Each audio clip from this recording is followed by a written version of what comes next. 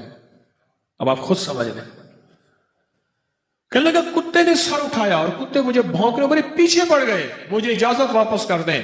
میں نے کہا ہم نے بڑوں سے سنا تھا کہ اللہ والوں کی اجازت، چونکہ میں کوئی ولی اللہ والا نہیں ہوں، میں ان کے غلاموں کا غلام ہوں، میں ان کی اجازت لوگوں کو دیتا ہوں، باقی میری اوقات کا مجھے پتہ ہے۔ اور ایک بات میں اپنے درس میں کہتا ہوں، میرے نیٹ پہ 1100 سے زیادہ درس پڑھے ہیں، اور ایک بات اکثر کہتا ہوں کہ لوگوں مجھے اپنے ایک نمبر ہونے کا دعویٰ نہیں، پر میرا پیغام میرے اعمال ایک نمبر ہے، میرا پیغام ایک نمبر ہے، میں ایک نمبر ہوں، اس کا میں دعویٰ نہیں کرتا۔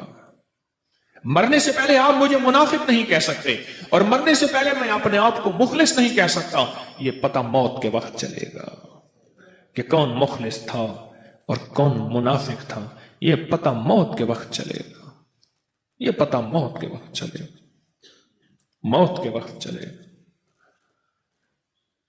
حامی لا ینصرون، خیر میں نے اس کو پھر اجازت واپس دی، پھر کہنے لگا جی اب کتے نہیں سر اٹھاتے، یعنی یہ وظیفہ وہ کہتا ہے میں نے جس مقصد کے لیے پڑھا، جس مشکل کے لیے پڑھا، گردوں کے ڈائلائسس کروانے والوں کو میں نے یہ دیا جن کے گردے فیل ہو گئے تھے، یقین سے پڑھ۔ تو کہتا ہے کچھ نہیں ہوگا، میں کہتا ہوں ہوتا ہے، تو کر کے دیکھ تو صحیح۔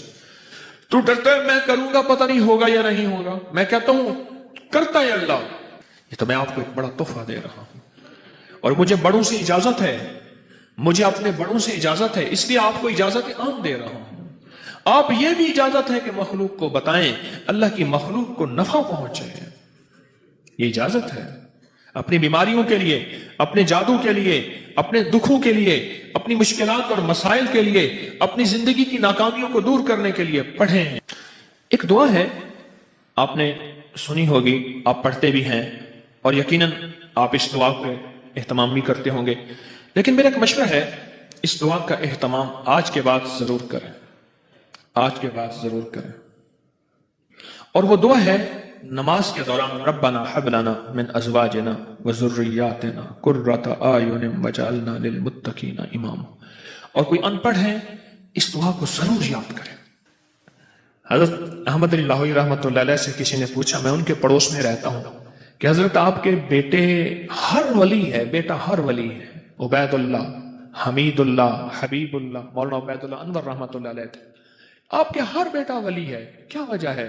فرمایا میں اپنی ہر نماز کی اتحیات میں رب جعلنی کے بعد یہ دعا پڑھتا ہوں، زندگی بھر جو یہ دعا پڑھے گا اللہ اس کی نسلوں میں دو چیزیں دے گا، ایک صالحیت اور ایک صلاحیت، یہ دو علیحدہ چیزیں ہیں۔ میں نے امام زین العابدین رحمت اللہ تعالی علیہ شہنشاہ اہل بیت ان کی دعاؤں میں یہ دعا دیکھی ہے، ان کا اہتمام دیکھا ہے، میرے پاس اس کا حوالہ ہے۔ آل رسول، اصحاب رسول کی زندگی میں اس دعاؤں کو میں نے دیکھا ہے، کتابوں میں کنگھالیں، اور اللہ کے حبیب صلی اللہ تعالی وسلم کی سچی روایت میں یہ دعا موجود ہے، قرآنی آیت ہے لیکن دعاؤں میں اس کا حصہ ہے۔ ربنا ہب لنا من ازواجنا، مولا مجھے، میری بیویوں کو، ایک بیوی یا بیویاں کو، وذریاتنا، اور ذریت سے مراد اولاد نہیں ہوتی، لغت عربی قرآنی لغت میں ذریت سے مراد نسل در نسل در نسل در نسل در نسل در نسل۔ کمال دعا ہے۔ اگر آپ چاہتے ہیں آپ کی نسلیں لولی، لنگڑی، کانی، اندھی، اپاہج، پاگل، بے وقوف ہوں، نہ پیدا ہوں، اور آپ کی نسلوں میں بدماش، اچکے، شرابی، بھنگائی، نشائی، جواری، بدکار پیدا نہ ہوں، اس دعا کا اہتمام کریں۔ میں اپنے بھروسے پہ نہیں، اللہ کے نام کی طاقت سے کہہ رہا ہوں۔ نسلیں و ذریات قرۃ اعین، اے اللہ مولا ان کو میری آنکھوں کی ٹھنڈک بنا دے۔ یہ بچائیں، بچہ ہوا اور بیمار ہوا، آنکھوں کی ٹھنڈک، دل کا سکون ملے گا کوئی؟ بچہ ہوا بدکار ہوا، اولاد ہوئی گنہگار ہوئی، اولاد ہوئی ماں باپ کو تھپڑ مارنے والے، گالیاں دینے والے، اولاد ہوئی بے روزگار ہوئی، در در کی منگتی اور فقیر ہوئی، کیا وہ آنکھوں کی ٹھنڈک ہوگی؟ ہیں بولیں؟ بیماریوں میں، پریشانیوں میں، بعض ماں باپ دیکھتے ہیں، چلتے ہیں، کرتے ہیں، روتے ہیں، میرے پاس آتے ہیں، روٹی نہیں، گھر نہیں، فقر ہے، فاقہ ہے، غربت ہے، بیماریاں ہیں، تنگدستیاں ہیں، تکلیفیں ہیں، مشکلات ہیں، مسائل ہیں، الجھنیں ہیں، ناکامیاں ہیں۔ آپ چاہتے ہیں؟ اگر نہیں چاہتے تو ربنا ہب لنا، ربنا ہب لنا من ازواجنا وذریاتنا، اس دعا کو یاد کر لیں، بڑی گہری اس میں تھیم ہے، اور اس دعا میں گہرائی ہے، بہت گہرائی ہے۔ ربنا، اور یاد رکھیے گا جن ہر دعا قرآن اور حدیث کی قبول ہے، لیکن جن دعاؤں سے پہلے ربنا اور اللہم آئے ان کی قبولیت حیرت انگیز ہے۔ ربنا اور اللہم، جیسے اللہم بسمک اموت و احیا، اللہم ربنا انزل علینا مائدۃ من السماء، اللہم جس دعاؤں سے پہلے آئے، جن دعاؤں سے پہلے، اور کیا آئے؟ ربنا آئے، ان کی قبولیت، محبوبیت، مقبولیت لا ریب ہے، لا ریب ہے، اور حیرت انگیز ہے، اور آفاقی ہے، سرمدی جاویدانی ہے۔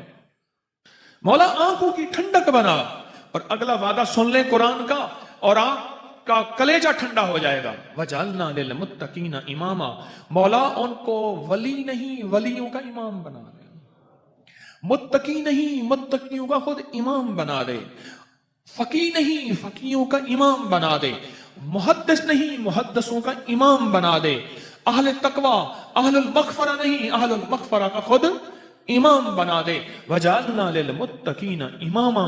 ہر فرض نماز کی التحیات میں رب جعلنی کے بعد، ہر فرض نماز کی التحیات میں جب پڑھتے ہیں رب جعلنی مقیم الصلاۃ، اس کے بعد اس دعا کو شامل کر لیجیے. کیوں؟ نماز کے اندر جو دعائیں ہوتی ہیں ان کی طاقت اور ہوتی ہے. عمل کے اندر لگے ہوئے اس کی طاقت اور ہوتی ہے. عمل کے اندر لگ کے جو مانگنا ہے اس کی تاثیر اور ہوتی ہے، اس کی قوت اور ہوتی ہے. نسلوں کے لیے آج میں ایمان پہ ہوں، مجھے کیسے پتا ہے میرا بیٹا ایمان پہ نہیں ہوگا. آج میں راحت میں ہوں، مجھے کیا خبر میری نسلیں راحت میں ہوں گی یا نہیں ہوں گی. مولا آنکھوں کی ٹھنڈک بنا، صالحیت اور صلاحیت دے. نیک تو ہے لیکن ہے بے وقوف، عقل مند تو ہے لیکن ہے بدماش. نہ مولا دونوں چیزیں عطا فرما، صالحیت نیکی اور صلاحیت. سمجھ گئے؟ ربنا، سارے پڑھیں میرے ساتھ، ربنا حب لنا من ازواجنا وذریاتنا قرۃ اعین وجعلنا للمتقین اماما. عجیب تو ہے. میاں بیوی کے جھگڑوں کو ختم کرنے کے لیے تو ایسا نشان ہے جس کی حد نہیں ہے. اور جس کے پاس اولاد نہیں ہے وہ پڑھے، مولا یہ دعا ہے اولاد کے لیے، میری تو اولاد نہیں ہے، دے دے. میں نے دیکھا اس کی اولاد ہو جاتی. نہیں، اولاد ہوگی تو ذریت آئے گی. ذریت سے مراد نسلیں. اولاد کے لیے میں نے بڑی زبردست پایا اس کو پڑھے اور بہت زیادہ پڑھے. اور رب جعلنی کے بعد التحیات میں لازم پڑھے. 1 دفعہ 2 دفعہ 3 دفعہ 5 دفعہ 7 دفعہ 9 دفعہ، ورنہ 1 دفعہ لازم پڑھے. اولاد کے لیے، گھریلو جھگڑوں کے لیے، میاں بیوی کی ناچاکی کے لیے، محبت کی کمی کے لیے، یا جن کے مردوں کے جراثیم نہیں ہوتے، لفظ جراثیم سادی زبان میں کہہ رہا ہوں، ان کے لیے. ایک اور مسئلے کے لیے میں نے اس کو بتایا اور بہت مفید پایا. جن کی ازدواجی زندگی کمزور ہو چکی ہوتی ہے، زندگی ختم ہوئی ہے، میاں بیوی کی تنہائی کی زندگی، اس کے لیے بھی لاجواب چیز ہے.